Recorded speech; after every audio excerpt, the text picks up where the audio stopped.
Hi there, I'm Pamela Ambler. Welcome to I See Your Trade, the show that looks ahead with fresh insights and data-driven deep dives.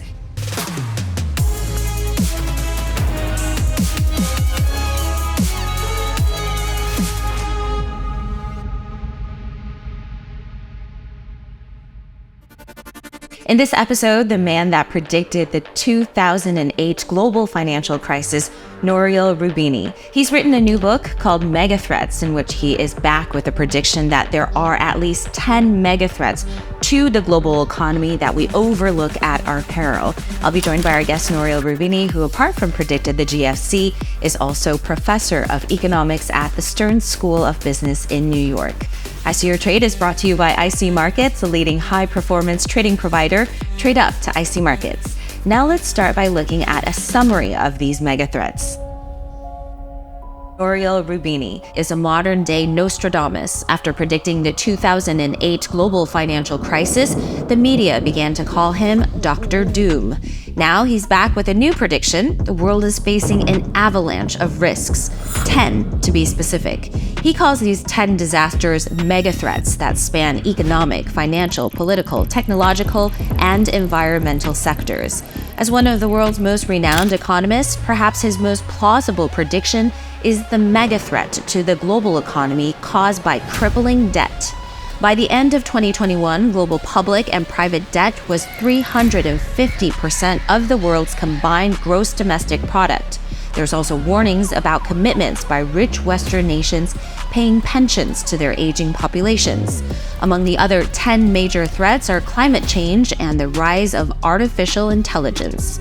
According to Roubini, the fight for technological supremacy between the US and China will further aggravate existing geopolitical tensions. He sees the two nations entering a new Cold War, and battle lines could be drawn between the West and revisionist powers, including Russia, Iran, North Korea, and Pakistan.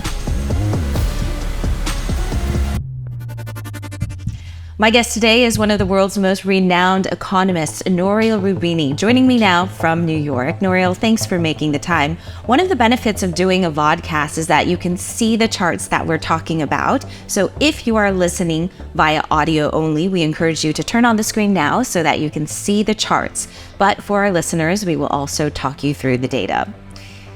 Nouriel, you've said that we are heading for the mother of all debt crisis. What's so different this time around, and why is the predicament so dire? Well, the difference is several. First of all, the ratio of private and public debt to GDP globally is an historical high. Private debt is the debt of households, corporations, business firms, banks, shadow banks, financial institutions in the private sector, while public debt, of course, is the one of central, provincial, and local governments. That ratio was about 100% of GDP in the 70s, around 200% of GDP globally in 2000. Today, globally is 350% of GDP and rising. In advanced economies, is 420 and rising.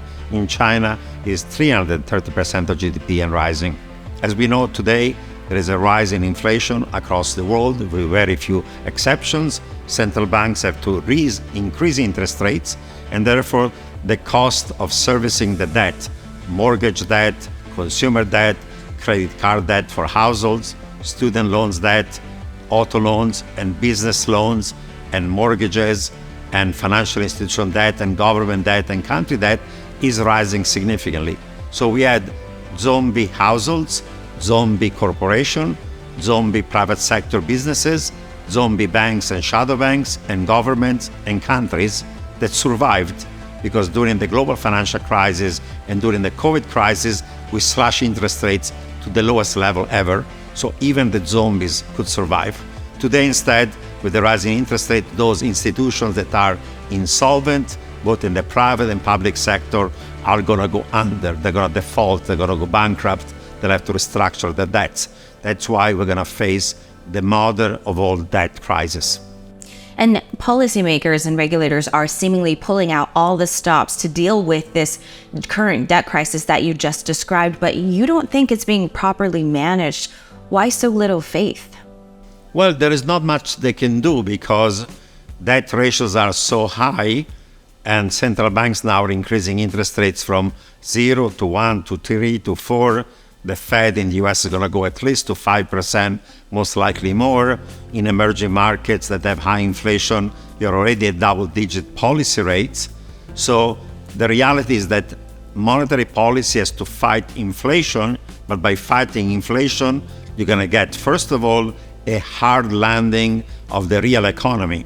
You cannot achieve 2% inflation without a recession. That recession is going to make the financial conditions of insolvent institutions, private and public, even more severe.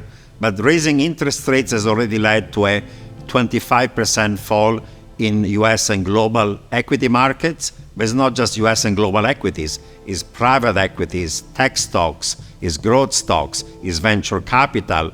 The bubbles in meme stock, in SPACs, in crypto have gone bust. And the only safety used to be long-term government bonds that usually go up in price when equity prices are falling.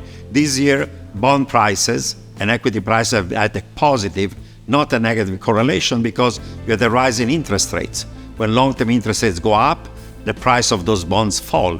And the price of bonds, the long-term bonds of the governments, has fallen by more than equities, about 30% as US interest rates have gone from 1 to 4% on the long end of the yield curve. So you lost money not only on risky assets, you also lost money on the safe government bonds. At the same time, there was nowhere to hide.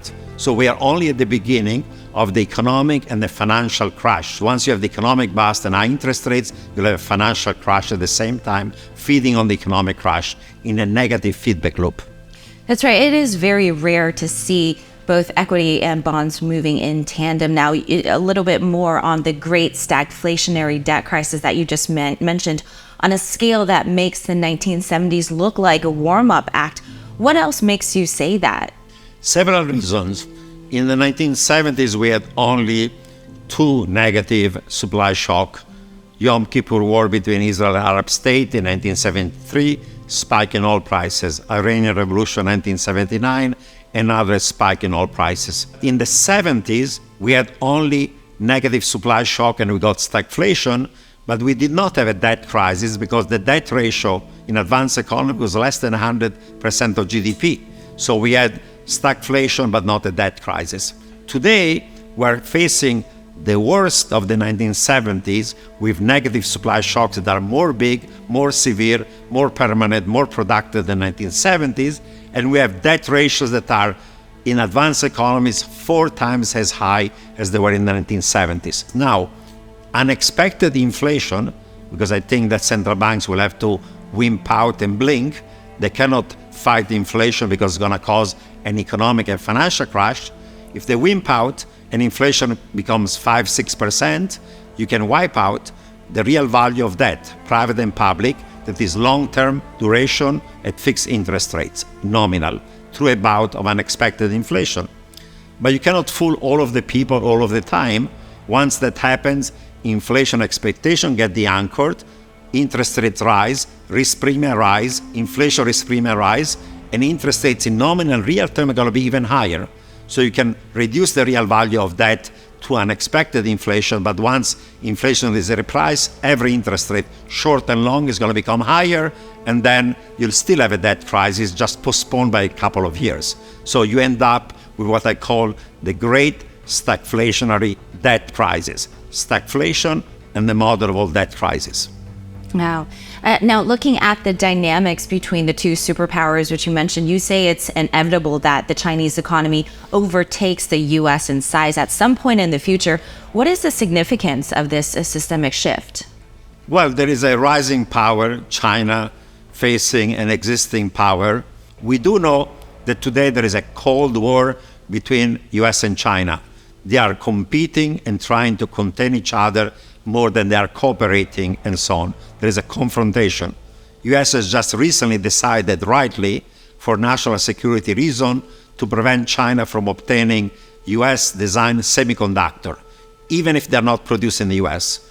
And US-designed machines to produce semiconductor, even if they're not produced in the United States. So it's trying to prevent China from achieving dominance in AI, machine learning, quantum computing, both civilian and security and military applications.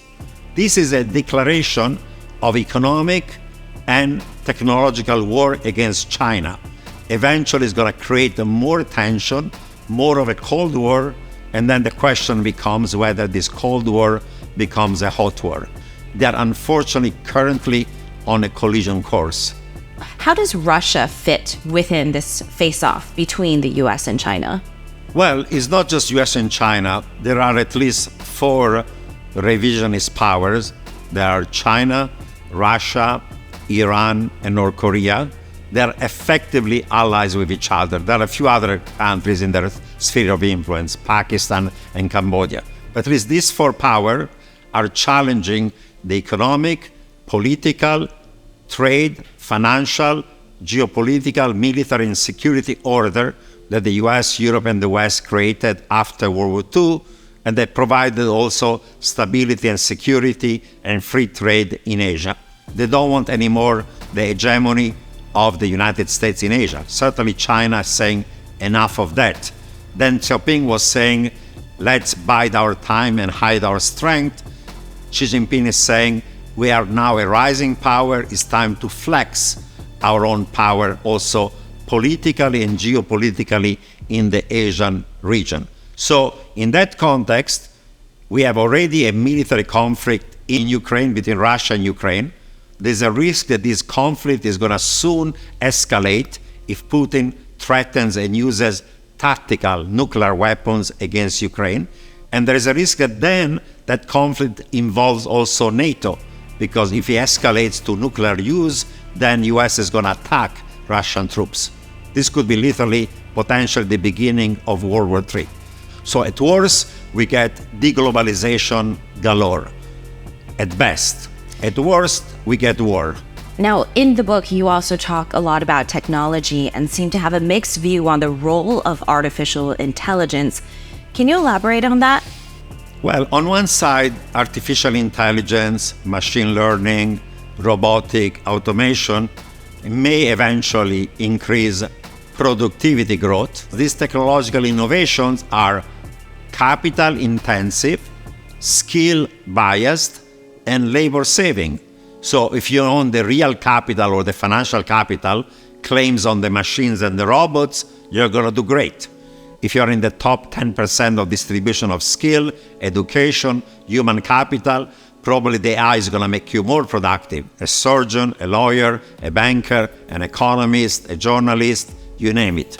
But if you are a blue-collar worker, but increasingly also a white-collar worker in low value-added or even middle value-added works and professions, your job, your income, your labor income, your benefits are going to be threatened and eventually damaged, if not destroyed, by robotics, automation, and so on. After all, the factory of the future is 1,000 machines manned by one man or woman and another human sweeping the floor. But even that one sweeping the floor is going to be replaced today by a Roomba robot who can do it faster and cheaper, doesn't have any bathroom break, let alone vacations or other benefits. So that's the future that unfortunately we're facing. Most technological innovation actually start as military application and then they become civilian, because the driver of this innovation is trying to find bigger and stronger weapons against your enemy. So technology doesn't lead to peace. Technology builds the weapon that leads to war. That has happened for thousands of years, is happening today. The race between US and China on AI is not only about who's going to be dominating the industries of the future, but it's also who's going to be dominating the weapons of the future. They're going to be based on drones, on automatic and autonomous weapons of one sort, and based on cyber and so on. That's the next frontier of the rivalry, is as much military and security and geopolitical as much as it is economic and financial and trade and technological. So technology is not the savior of all. Now, under that lens, AI certainly sounds threatening, but on the flip side, technological advancement is also intertwined with climate change. Could technology be the solution to this mega threat? Certainly, we have a problem because in the case of climate change, current technologies do not allow us to reduce greenhouse gas emission to zero without negative economic growth. 2020, we had the worst economic recession in 60 years, and the amount of greenhouse gas emission fell only globally by 9%, and now is booming again because of economic growth. So current technology cannot lead us to mitigation, to greenhouse gas emission being zero. Some people hope that eventually some technology are going to allow us to have a zero carbon. One potential technology along those lines is fusion. That thing is going to have eventually more success than even renewable. But fusion is today, even with the recent experiments, only 15 to 20 years away from becoming something that's going to create essentially cheap energy with zero emissions. And 20 years from now, maybe too late. If we can get to fusion successful and commercial in 10 years, we have some hope. So yes, technology can help you to resolve some problems, including those of climate change, but we are already running out of time. Well, speaking of hope, you do offer some that technology could provide for a universal basic income. Is this actually feasible, and what conditions would be needed to precipitate this? Well, as I pointed out, with AI, the economic pie may grow very much. Potential growth may go from between 1 to 2% in advanced economies, 3, 4, 5, 6. So today, universal basic income, that means taxing the winner and transferring income to those who are left behind, is too costly. Even $1,000 of transfer per month for every American, $12,000 a year, that is nothing. It barely covers your expenses for food. Even that one, today with the current GDP, would cost us 20% of GDP.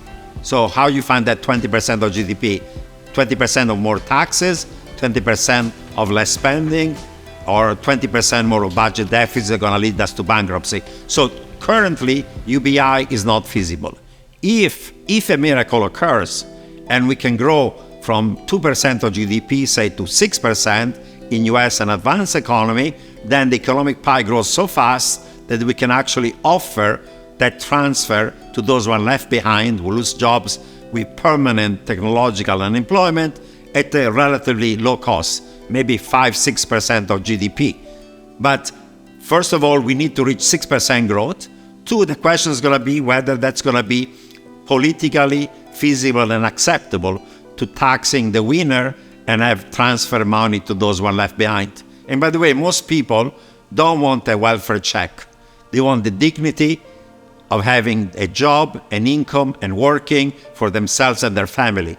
Being for all of your life on the dole and the welfare of the government is like saying, you're useless, you're unproductive, but okay, I'm going to give you something so you survive.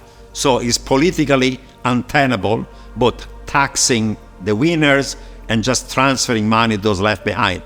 So I'm not sure that even if it's going to be economically and financially feasible, whether that's going to be socially and politically acceptable to both sides.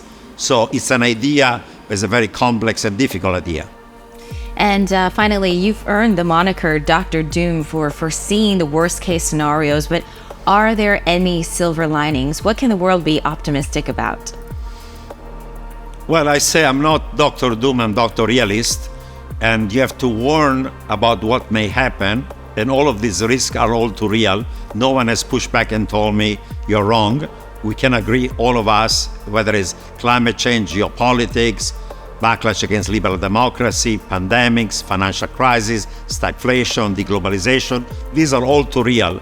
I can give you 10 examples of what these things are happening today, not 20 years from now. So first observation is that you have to be realist and realize what the problems are rather than kicking the can down the road or putting your head under the sand like an ostrich. Once you are aware of the problem, we have to figure out how individually and collectively, nationally, internationally, we can find solution. And for each one of these problems in each one of these chapters, I discuss the solution and then have a final chapter following the one of the dystopia where everything goes wrong, where there is hope, and we find the policies and the technologies that avoid the looming disaster. However, it takes a lot of work. It takes first, massive technological innovation. Two, having less polarization within countries and working together, right and left and center, to resolve these mega threats. And three, we need international cooperation. Unfortunately, in a world of geopolitical conflicts between many great powers, achieving that cooperation on climate change, on global pandemic, on economic and financial crisis, on global security issues of terrorism and human trafficking is becoming increasingly fraught. We saw how US and China blamed each other on who was at fault for COVID. It's getting ugly. We're cooperating less in a world of geopolitical conflict rather than cooperating more. So there is a path that leads us to a better outcome rather than a dooming disaster, but there are political, economic, and geopolitical constraints that limit the ability of doing the right thing. Well, Dr. Roubini, thank you so much for joining me. It's always a pleasure speaking to you. That was Nouriel Roubini from New York. Thank you for having me. Great pleasure and honor. While there are some mega threats to negotiate, Roubini also puts a sense of hope in growth. If the world can achieve sustainable growth of more than 5% a year, it could keep everything in check. You've been listening to episode 8 of I See Your Trade. I See Your Trade is brought to you by IC Markets, a leading high-performance trading provider. Trade up to IC Markets. Thank you for joining us today, and we look forward to seeing you next time.